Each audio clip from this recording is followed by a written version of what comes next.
Welcome to my YouTube channel. मैं हूं doctor Om Prakash. Dear students, आज हम डबल फर्टिलाइजेशन अथवा ट्रिपल फ्यूजन के बारे में पढ़ेंगे। बीएससी सेकेंड ईयर के बॉटनी के फर्स्ट पेपर में इसके लिए रखा गया है। तो आइए डबल फर्टिलाइजेशन पढ़ लेते हैं। डबल फर्टिलाइजेशन की process generally all angiospermic plants में पाई जाती है। इस प्रोसेस में पॉलन ट्यूब में present both male nuclei embryo sac में रिलीज कर दिए जाते हैं। तो ये है आपकी डबल फर्टिलाइजेशन की प्रोसेस।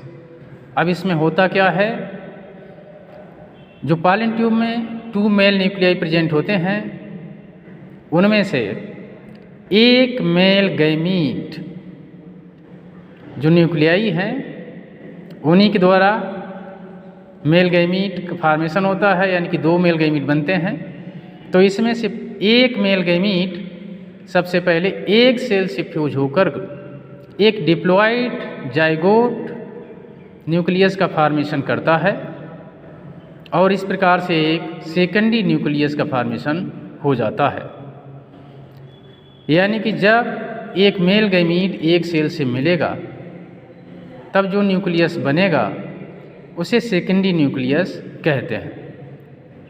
इसके बाद दूसरा मेल गैमीट न्यूक्लियस या दूसरा मेल गैमीट अगेन यानी कि दोबारा ये बने हुए सेकेंडरी न्यूक्लियस से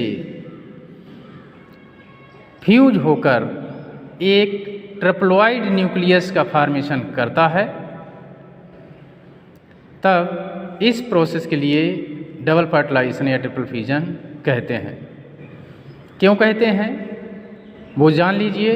क्योंकि इस प्रोसेस में 2 टाइम्स फ्यूजन होता है, यानी कि इस प्रोसेस में 2 बार गैमीट का फ्यूजन होता है एक सेल से। इसीलिए इस प्रोसेस को डबल फर्टिलाइजेशन कहा जाता है। अब ट्रिपल फ्यूजन की बात है तो आपको ध्यान रखना है, एक सेल है, 2 मेल न्यूक्लियाई हैं, मेल गैमीट न्यूक्लियाई हैं, तो इस प्रकार से 3 सेल हो गई। जब इनका फ्यूजन होता है तो ट्रिपल फ्यूजन भी इसके लिए कहा जाता है और जो न्यूक्लियस बनता है उसमें क्रोमोसोम्स की नंबर 3n होती है, यानी कि ट्रिप्लॉइड होती है। डबल फर्टिलाइजेशन या ट्रिपल फ्यूजन में बना हुआ ट्रिप्लॉइड न्यूक्लियस ही, यानी कि इस प्रोसेस में जो लास्ट में न्यूक्लियस बनता है ट्रिप्लॉइड होता है, यही न्यूक्लियस ही बाद में एंडोस्पर्म में चेंज हो जाता है। तो ये आपकी डबल फर्टिलाइजेशन या ट्रिपल फ्यूजन की प्रोसेस है। उसके बाद में इसका सिग्निफिकेंस यानी कि महत्व क्या है, तो प्लांट्स में डबल फर्टिलाइजेशन के द्वारा एंडोस्पर्म का फॉर्मेशन होता है और यही एंडोस्पर्म डेवलपिंग एम्ब्रायो को, यानी कि विकसित हो रहे एम्ब्रायो को फूड यानी कि न्यूट्रिशन प्रदान करता है, जिससे एम्ब्रायो का डेवलपमेंट अच्छी तरीके से होता रहता है। तो डियर स्टूडेंट्स, इस डबल फर्टिलाइजेशन अथवा ट्रिपल फ्यूजन की प्रोसेस के लिए आप लिए याद रखना है, आप नोट्स बना लीजिए।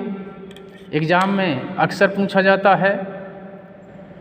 आज के लिए इतना ही, और लास्ट में आपसे कहना चाहूँगा कि इस तरीके के आपके लिए रिटिन नोट्स अगर चाहिए तो हमारे चैनल के लिए सब्सक्राइब कीजिए, लाइक कीजिए, अपने फ्रेंड्स में शेयर कीजिए, जिससे कि आने वाली वीडियोज़ की नई अपडेट्स आपको मिल सकें।